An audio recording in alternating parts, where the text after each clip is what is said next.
Good morning सभी को। तो चलिए यानी कि फिजिक्स का सेट नंबर 1 कंप्लीट कर चुके हैं और आज हम स्टार्ट कर रहे हैं नेक्स्ट सेट यानी कि सेट नंबर 2 की बात करेंगे और इसी तरह से सेट बाय सेट हम कंप्लीट करेंगे। और फिर इसके बाद यानी कि फिजिक्स के बाद मैथ इसी तरह का होगा, वही सेट बाय सेट। उसके बाद फिर जो भी होगा आगे यानी कि बता दिया जाएगा। तो ध्यान दीजिएगा, सेट 1 कंप्लीट होने के बाद आज हम आ चुके हैं सेट नंबर 2 पर। तो आइए सेट नंबर 2 का पहला क्वेश्चन क्या है और उसका आंसर क्या होगा, अभी कौन सा आंसर सही है। ध्यान दीजिएगा, यही क्वेश्चन यही आंसर भी है और कौन सही आंसर है उसको टिक आउट करना है। तो आइए सेट नंबर 2 का यानी कि 2 का पहला क्वेश्चन क्या है, उसका आंसर क्या होगा। तो कहता है दूरी r, डिस्टेंस को क्या माना गया, r पर रखे समान परिमाण के दो आवेश एक दूसरे पर यानी कि बल क्या लगाते हैं, F बल लगाते हैं। यदि आवेशों को क्या कर दे यानी कि आधा कर दिया जाए और उनके बीच की दूरी दोगुनी कर दिया जाए। ध्यान दीजिएगा, तो प्रत्येक आवेश पर लगने वाला जो नया बल होगा वो क्या होगा। कहता है दूरी r, क्या है, दूरी r है समान परिमाण के यानी कि दो आवेश दो चार्ज को लेंगे और बल उस पर क्या लगेगा, तो F बल लगते हैं यदि आवेश को आधा कर दिया जाए। यदि चार्ज को हम आधा कर देते हैं और डिस्टेंस को दोगुना कर देते हैं तो इस पर बल क्या आरोपित होगा। तो ऑप्शन पहला क्या है कि F का यानी कि 8वां हिस्सा 1/8, उसके बाद F का चौथाई हिस्सा यानी कि 1/4 या फिर 4 गुना F का, या फिर F का 16वां भाग यानी कि F का 1/16। तो यही 4 में आपका एक आंसर भी छिपा हुआ है, वो इस आंसर को आपको टिक आउट करना जो सही है। तो ध्यान दीजिएगा, इसका जो सही आंसर होगा वो होगा F का 16वां भाग यानी कि F/16 इसका सही आंसर होगा। इधर राइट आंसर ये। आइए दूसरा नंबर बात करते हैं। निम्नलिखित में से कौन विद्युत क्षेत्र की SI इकाई है। ये भी बहुत ही इंपॉर्टेंट चीज है। निम्नलिखित में से कौन विद्युत क्षेत्र की SI इकाई है। क्या है विद्युत क्षेत्र की SI इकाई यानी कि यूनिट क्या है, विद्युत क्षेत्र का यूनिट क्या है, SI क्या इंटरनेशनल सिस्टम उसका क्या है। तो ध्यान दीजिएगा, ये क्वेश्चन कहां से है, तो ये क्वेश्चन है यूनिट 1 का चैप्टर नंबर 2 का। क्या है, यूनिट 1 का चैप्टर नंबर 2 का ये क्वेश्चन है। तो निम्नलिखित में से कौन विद्युत क्षेत्र की SI इकाई है। ऑप्शन पहला है कूलम, दूसरा है न्यूटन, तीसरा वोल्ट और चौथा है न्यूटन बटे कूलम। तो इसका सही आंसर होगा न्यूटन बटे कूलम यानी कि विद्युत क्षेत्र का SI मात्रा जो इकाई जो है वो होगा न्यूटन बटे कूलम, ना कि वोल्ट, न्यूटन और कूलम। सही आंसर क्या होगा, न्यूटन बटे कूलम।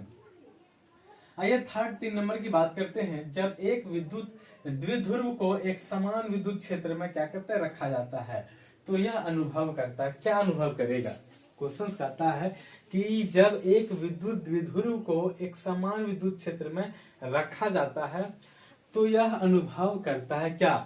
पहला है एक शुद्ध बल, दूसरा है एक अघूर्ण बल और तीसरा एक शुद्ध बल और बल आघूर्ण।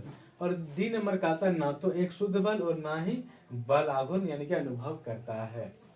तो इसका जो सही आंसर होगा, इसका सही आंसर होगा कि एक बल यानी कि एक आघूर्ण बल, यानी कि जब एक विद्युत द्विध्रुव को एक समान विद्युत क्षेत्र में रखा जाता है तो एक बल आघूर्ण यानी कि अनुभव करता है। ध्यान दीजिएगा, इस पर एक डेराइव यानी कि डेरिवेशन भी है, तो आप देख सकते हैं आराम से। तो इसका जो सही आंसर होगा एक आघूर्ण बल। आइए 4 नंबर बात करते हैं। 1 वोल्ट जो है बराबर किसके बराबर है। 1 वोल्ट जो है किसके बराबर है, बोलता 1 जूल के बराबर। बी नंबर है 1 कूलम बटे 1 जूल के बराबर। बोलता सी नंबर 1 जूल बटे 1 कूलम बराबर या फिर 1 जूल कूलम बराबर। तो उसका सही आंसर होगा 1 जूल बटे 1 कूलम। 5वां नंबर, यदि एक समांतर प्लेट संधारित्र की दो प्लेटों को यानी कि के बीच एक परावैद्युत पट्टी डाली जाती है तो उसकी धारिता क्या होगी। तो धारिता बढ़ेगी या फिर कम होगी या फिर वही रहेगा या 0 हो जाएगा या 0 हो जाएगा। क्या हो जाएगा, बोलता है यदि एक समांतर प्लेट संधारित्र की दो प्लेटों के बीच में परावैद्युत की पट्टी डाली जाती है तो उसकी संधारित्र यानी कि धारिता जो होगी क्या होगी, बढ़ती है, घटती है, 0 रहती है या फिर समान रहती है, नियत रहती है। तो इसका जो सही आंसर होगा कि यदि एक समांतर प्लेट संधारित्र की दो प्लेटों के बीच एक परावैद्युत डाला जाता तो उसका आंसर होगा यानी कि उसके डाला जाता है तो उसकी धारिता बढ़ती है ना कि घटती है। उसकी धारिता क्या होगी, बढ़ती है। ऑप्शन नंबर ए इसका सही आंसर होगा। आइए 6 नंबर की बात करते हैं। निर्वात स्थान की निरपेक्ष पारगम्यता का मान है। ए नंबर 8.854 गुना 10⁻⁻12 कूलम स्क्वायर पर न्यूटन पर मीटर स्क्वायर है, या फिर बी नंबर है 8.854 गुना 10⁻12 यानी कि 10⁻12 इंटू कूलम स्क्वायर पर न्यूटन पर मीटर स्क्वायर।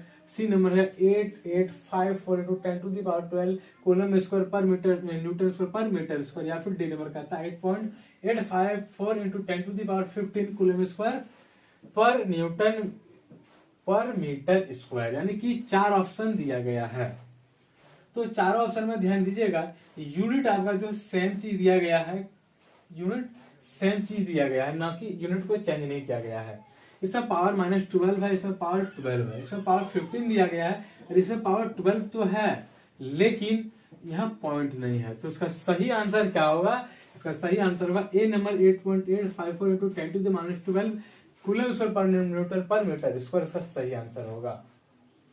आइए 7 नंबर कहता समान विभव के क्षेत्र में, क्या है, समान विभव के क्षेत्र में विद्युत क्षेत्र समान होता है, या फिर विद्युत क्षेत्र शून्य होता है, या फिर क्षेत्र के अंदर चार्ज किया जा सकता है, या फिर विद्युत क्षेत्र अनिवार्य रूप से बदला यानी कि बदल जाएगा यदि कोई आवेश बाहर रखा जाए। 4 ऑप्शन है। बोल रहा है कि समान विभव के क्षेत्र में क्या होगा, विद्युत क्षेत्र समान होता है, विद्युत क्षेत्र शून्य होता है, क्षेत्र के अंदर चार्ज किया जा सकता है, विद्युत क्षेत्र अनिवार्य रूप से बदल जाएगा यदि कोई आवेश बाहर रखा जाए।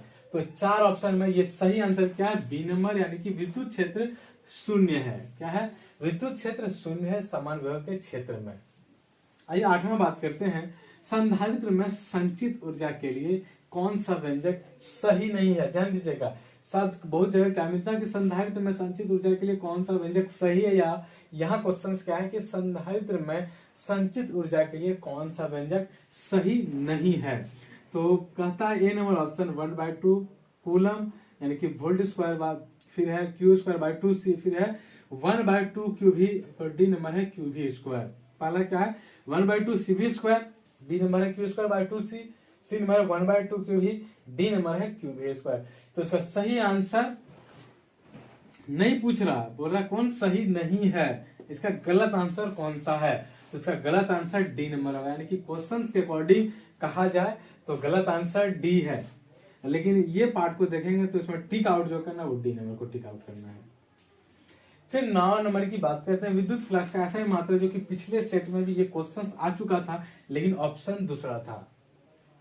विद्युत फ्लक्स का ऐसा ही मात्रक होता है, क्या होता है हम बता चुके हैं कि उसका ऐसा ही मात्रक जो देखा जाए तो वेबर होता है, लेकिन ये आपका यूनिट में दिया गया है तो वहां भी हम बता चुके थे, वहां अलग ऑप्शन था, यहाँ अलग ऑप्शन है, तो कंफ्यूजन नहीं करना। विद्युत फ्लक्स का ऐसे ही मात्रक जो होगा वो होगा न्यूटन पर कूलम मीटर स्क्वायर। इसका सही आंसर होगा विद्युत फ्लक्स का ऐसा ही मात्रक। और पिछले सेट में बता चुके कि उसमें विद्युत फ्लक्स का ऐसे ही मात्रक वेबर भी होता है। फिर आइए 10th की बात करते हैं। गॉस के नियम के लिए मानी जाने वाली सतह कहलाती है, क्या है, गॉस के नियम के लिए मानी जाने वाली सतह कहलाती है। पहला ऑप्शन है बंद सतह, गोलाकार सतह, गाउसी सतह, समतल सतह। ध्यान दीजिएगा, गॉस के यानी कि नियम के लिए मानी जाने वाली सतह कहलाती है, बातें यहाँ ध्यान दीजिएगा। बोल रहा क्वेश्चन क्या कि गॉस के नियम के लिए मानी जाने वाली सतह कहलाती है। अगर पूछते कि गॉस के लिए नियम के लिए मानी जाने वाली सतह कौन सी है, तो अगर बंद सतह भी तो सही है ये उसका, यानी कि कहलाती है तो गॉस, यानी कि आंसर इसका होगा सी नंबर, गाउसी सतह कहलाती है। लेकिन गॉस का जो रूल होता है, गॉस का जो नियम होता है वो तो बंद सतह ही होता है और गोलाकार सतह भी होता है। लेकिन ये क्या बोले कि पूछ रहा है कि गॉस के नियम के लिए मानी जाने वाली सतह क्या कहलाती है, तो वो आपका सही आंसर होगा गाउसी सतह। अगर पूछता उसकी सतह कैसी होती है, गोलाकार होती है, बंद होती है, तो आपका ये भी सही है वो भी सही है। तो बंद भी होती है और गोलाकार सतह भी होती है।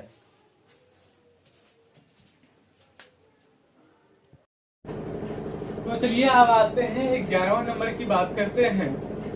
तो एक विद्युत आवेश Q को क्या है, भुजा A के घन के केंद्र में रखा गया है। इसके एक फ्लक्स पर यानी कि फलक पर विद्युत फ्लक्स होगा। 11वां नंबर क्वेश्चन क्या कहता है कि एक विद्युत आवेश Q को क्या है, भुजा A के घन के केंद्र में रखा गया है। इसके एक फलक पर विद्युत फ्लक्स होगा। तो ऑप्शन दिया गया है, पहला Q/6ε0, बी है Q/6ε0 A², सी नंबर है Q/4πε0 A² और डी नंबर है Q/ε0। तो इसका सही आंसर क्या होगा? तो 11 नंबर का सही आंसर ए नंबर होगा Q/6ε0। तो सर क्या कहता है, एक विद्युत आवेश Q को भुजा A के घन के केंद्र में रखा गया है। इसके एक फलक पर विद्युत फ्लक्स होगा क्या, तो Q/6ε0। आइए 12 नंबर की बात करते हैं। ओम के नियम का पालन किया जाता है। कहता है 12 नंबर में कि ओम के नियम का पालन किया जाता है। ए नंबर चालक के लिए, कुचालक के लिए, अर्धचालक के लिए या फिर चालक कुचालक दोनों के लिए। तो ये सोचने वाली क्वेश्चन है कि ओम का नियम किसके लिए फॉलो करता है, चालक के लिए या फिर कुचालक के लिए या सेमी यानी कि अर्धचालक के लिए या फिर ए और बी चालक कुचालक। तो ध्यान दीजिएगा, तो इसका जो सही आंसर होगा, ओम के नियम का जो पालन किया जाता है चालक के लिए, ऑप्शन नंबर ए। फिर ध्यान दीजिएगा, किरचॉफ का संधि नियम किसके संरक्षण पर आधारित है? ए नंबर द्रव्यमान, बी नंबर है आवेश, सी नंबर है ऊर्जा, डी नंबर है नल। यानी कि इनमें से कोई नहीं।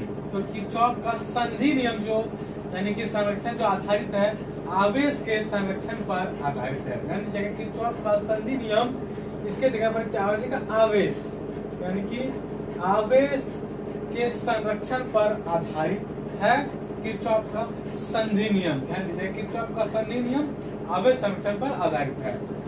फिर अब 14 नंबर, बहाव वेग VD यानी कि वेग को माना गया VD संबंध के अनुसार विद्युत क्षेत्र की तीव्रता के साथ बदलता रहता है।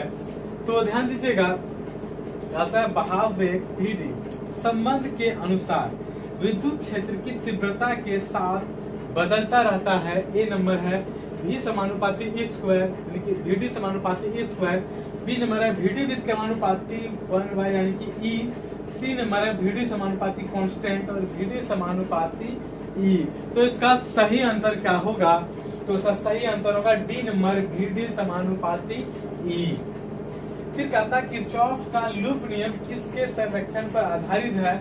ये 30 नंबर 15 नंबर दोनों कंफ्यूजन पैदा करने वाले हैं। आंसर जानते हुए कंफ्यूजन नहीं करना। संधि नियम आवेश का संरक्षण पर, किरचॉफ का लूप नियम किसके संरक्षण पर आधारित है? तो इसका आंसर होगा ऊर्जा के संरक्षण पर आधारित है। ध्यान दीजिएगा, संधि नियम, किरचॉफ का संधि नियम तो आवेश संरक्षण के आधार पर, और किरचॉफ का लूप नियम की बात करें तो ऊर्जा के संरक्षण के आधार पर यानी कि आधारित है। संरक्षण के ऊर्जा संरक्षण के यानी कि पर आधारित है, ऊर्जा संरक्षण पर आधारित है लूप नियम। और आवेश जो है संधि नियम ऊर्जा ये फॉलो करता है। आइए 16 नंबर बात करते हैं। साइक्लोट्रॉन का उपयोग तेजी लाने के लिए किया जाता है। किसका तेजी? इलेक्ट्रॉन का, न्यूट्रॉन का, पॉजिटिव आयन यानी कि चार्ज का, धन आयन का, या इनमें से किसी का नहीं। बोलता है साइक्लोट्रॉन जो है किसकी तेजी के लिए उसका उपयोग किया जाता है। तो इसका भी डेरिवेशन बहुत ही मोस्ट इंपॉर्टेंट डेरिवेशन है 5 मार्क्स का। तो ध्यान दीजिएगा, इलेक्ट्रॉन के लिए किया जाता है, इलेक्ट्रॉन को तेजी करने के लिए किया जाता है, या फिर न्यूट्रॉन की तेजी के लिए किया जाता है, या फिर धन आयन का, या फिर नन, इनमें से कोई नहीं। तो ध्यान दीजिएगा, इसका सही आंसर होगा सी नंबर, यानी कि साइक्लोट्रॉन का उपयोग धन आयन का यानी कि धन आयन तेजी लाने के लिए किया जाता है। आइए बात करते हैं 17 की। किसी चालक के पदार्थ की प्रतिरोधकता निर्भर करती है किस पर? लंबाई पर, अनुप्रस्थ काट का क्षेत्र पर, तापमान पर, या डी नंबर नन, इनमें से कोई नहीं। कहता किसी चालक के पदार्थ की प्रतिरोधकता निर्भर करती है किस पर? लंबाई, अनुप्रस्थ काट का क्षेत्र पर, तापमान, या फिर नन। तो इसका आंसर ध्यान दीजिएगा, 2 आंसर होगा, लंबाई पर भी और अनुप्रस्थ काट का क्षेत्रफल पर भी निर्भर करता है किसी चालक के पदार्थ की प्रतिरोधकता। किसी चालक के पदार्थ की प्रतिरोधकता निर्भर करते किस पर? लंबाई पर भी और अनुप्रस्थ काट का क्षेत्रफल पर भी। अब बात करते हैं 18 की। यदि n से प्रत्येक विद्युत वाहक बल E और आंतरिक प्रतिरोध R समांतर में जुड़े हुए हैं तो कुल विद्युत वाहक बल और आंतरिक प्रतिरोध होगा। तो ध्यान दीजिएगा E, R बटे N B है, E, N R C है, N E, R बटे N और D है N E, N R। तो इसका सही आंसर होगा A नंबर। 19 की बात करते हैं। मिश्र धातु मैग्नीज की प्रतिरोधकता है। तो ऑप्शन है तापमान से स्वतंत्र, तापमान में वृद्धि के साथ तेजी से बढ़ता है और तापमान में किसी के साथ तेजी से बढ़ता है कमी के साथ, और तापमान में वृद्धि के साथ तेजी से घटता है। तो इसका आंसर होगा ए नंबर, तापमान से स्वतंत्र। 20 की बात करते हैं। व्हीटस्टोन ब्रिज या फिर व्हीटस्टोन सेतु में यदि बैटरी और गैल्वेनोमीटर को आपस में बदल दिया जाए तो गैल्वेनोमीटर में विक्षेपण होगा। क्या होगा? पूर्व दिशा में परिवर्तन होगा या विपरीत दिशा में परिवर्तन होगा या नियत रहेगा या इनमें से कोई नहीं। क्वेश्चन क्या कह रहा है? व्हीटस्टोन ब्रिज या फिर व्हीटस्टोन सेतु में यदि बैटरी और गैल्वेनोमीटर का आपस में बदल दिया जाए तो गैल्वेनोमीटर में विक्षेपण होगा। क्या होगा? पूर्व दिशा में परिवर्तन, विपरीत दिशा में परिवर्तन या नियत रहेगा या फिर नन ऑफ दीज। तो सही आंसर होगा सी नंबर, नियत रहेगा यानी कि वही रहेगा। व्हीटस्टोन ब्रिज में यदि बैटरी और गैल्वेनोमीटर को आपस में बदल दिया जाए तो गैल्वेनोमीटर वही रहेगा। इसका सही आंसर होगा। तो आइए 20 नंबर कंप्लीट होता है। अब बात करते हैं 21 की यानी 21 नंबर। तो आइए 21 नंबर क्या कहता है? 20 नंबर कंप्लीट करने के बाद किस पर आए? तो 21 पर यानी कि 21 नंबर पर। तो 21 नंबर का क्वेश्चंस क्या कहता है उस पर बात करते हैं अभी। तो कहता समांतर धाराओं और समांतर विपरीत धाराओं की प्रकृति क्या है? समांतर धाराओं और समांतर विपरीत धाराओं की प्रकृति है। तो क्या होगा? कहता समांतर धाराएं प्रतिकर्षित करती है और समांतर विपरीत धाराएं आकर्षित करती है। फिर कहता समांतर धाराएं आकर्षित करती है और समांतर विपरीत धाराएं पीछे हटती है। और सी नंबर है दोनों धाराएं आकर्षित करती है। डी कहता है दोनों धाराएं आकर्षित यानी कि क्या प्रतिकर्षित करती है। तो ये चीज है। तो इसका सही आंसर होगा बी नंबर। आइए 22 की बात करते हैं। एक आवेश का कण, क्या है? एक आवेश कण एक समान चुंबकीय क्षेत्र क्या माने बी में वेग v के साथ वृत्ताकार पथ पर चल रहा है। यदि आवेशित कण का वेग यानी क्या करेंगे? दोगुना कर दिया जाए और चुंबकीय क्षेत्र की तीव्रता आधी कर दी जाए तो त्रिज्या होगा, यानी कि त्रिज्या का मान होगा। क्या बोलता है 22 नंबर कि एक आवेश कण एक समान चुंबकीय क्षेत्र में, चुंबकीय क्षेत्र को डिनोट करते हैं बी से, में वेग v से डिनोट करने के साथ वृत्ताकार पथ पर चल रहा है। यदि आवेशित कण का वेग दोगुना कर दिया जाए और चुंबकीय क्षेत्र की तीव्रता क्या कर दी जाए? आधी कर दी जाए तो त्रिज्या का मान क्या होगा? 8 टाइम्स हो जाएगा, 4 टाइम्स हो जाएगा, 2 टाइम्स या 6 टाइम्स, यानी कि 8 गुना, 4 गुना, 2 गुना या 6 गुना। इसमें से आपका यानी कि जो सही आंसर होगा उसको टिक आउट करना है। तो ये सही आंसर इसका होगा 4 गुना, यानी कि 4 टाइम्स, यानी कि इसकी त्रिज्या हो जाएगी। त्रिज्या आर के एक धारावाही वृत्ताकार लूप के केंद्र में चुंबकीय क्षेत्र क्या है? बी है। क्या कहता है कि त्रिज्या आर के एक धारावाही वृत्ताकार लूप के केंद्र में चुंबकीय क्षेत्र क्या है? बी है। ध्यान दीजिएगा त्रिज्या आर यानी कि रेडियस क्या माना गया है? तो आर के धारावाही एक धारावाही वृत्ताकार लूप है। ये आपका ये वृत्ताकार लूप है कि केंद्र में, इस केंद्र में चुंबकीय क्षेत्र क्या है? बी है। तो ऑप्शन कहता है बी जो होगा आर के सीधे अनुपातिक यानी कि समानुपातिक होगा। बी कहता है बी के आर के व्युत्क्रमानुपाती होगा। फिर कहता है बी जो होगा आर स्क्वायर के सीधे यानी कि अनुपातिक होगा, या फिर डी नंबर कहता है बी जो होगा आर स्क्वायर के व्युत्क्रमानुपाती होगा, यानी कि बी का है आर के सीधे समानुपाती या अनुपातिक, सेम चीज है। बी जो होगा आर के व्युत्क्रमानुपाती या फिर बी आर स्क्वायर के सीधे अनुपातिक या समानुपातिक, और डी है बी आर स्क्वायर के व्युत्क्रमानुपाती होगा। कब? त्रिज्या आर के एक धारावाही वृत्ताकार लूप के केंद्र में चुंबकीय क्षेत्र बी है। तो इसका सही आंसर होगा बी नंबर। बी जो होगा आर के व्युत्क्रमानुपाती होगा, ना कि समानुपातिक अनुपातिक। तो 23 नंबर का आंसर क्या होगा, बी जो होगा आर के व्युत्क्रमानुपाती होगा। 24 की बात करते हैं, दो समांतर धारावाही चालकों के बीच की दूरी दोगुनी कर दी जाती है और चालक के बीच बल पर क्या प्रभाव पड़ेगा। क्वेश्चन क्या कहता है कि दो समांतर धारावाही चालक एक समान है के बीच की दूरी दोगुनी कर देता है। मान लेते हैं कि ये समांतर एक धारावाही चालक है ए, फिर दूसरा है ये, तो इसकी डिस्टेंस जो है ये डिस्टेंस आपका क्या कर देता है, दोगुनी कर दी जाती है। तो चालकों के बीच पर क्या प्रभाव पड़ेगा। पहला नंबर है बल का 1/4 गुना हो जाएगा, बल का 1/2 गुना होगा, बल का 4 गुना या बल का 2 गुना। क्या किए कि पहला धारावाही चालक जो है दूसरे के समानुपाती है, इस डिस्टेंस को क्या करते हैं, दोगुना कर देते हैं, यानी कि इतना दूरी बना देते हैं। तो इस पर यानी कि चालक के बीच बल पर क्या प्रभाव पड़ता है। बल का क्या होता है, 1/4 गुना हो जाता है, या फिर बल का 1/2 गुना, या फिर बल का 4 गुना, या फिर बल का 2 गुना। तो उसका सही आंसर होगा बल का हाफ हो जाता है। क्या होता है, बल का आधा हो जाता है, यानी कि 1/2 गुना हो जाता है।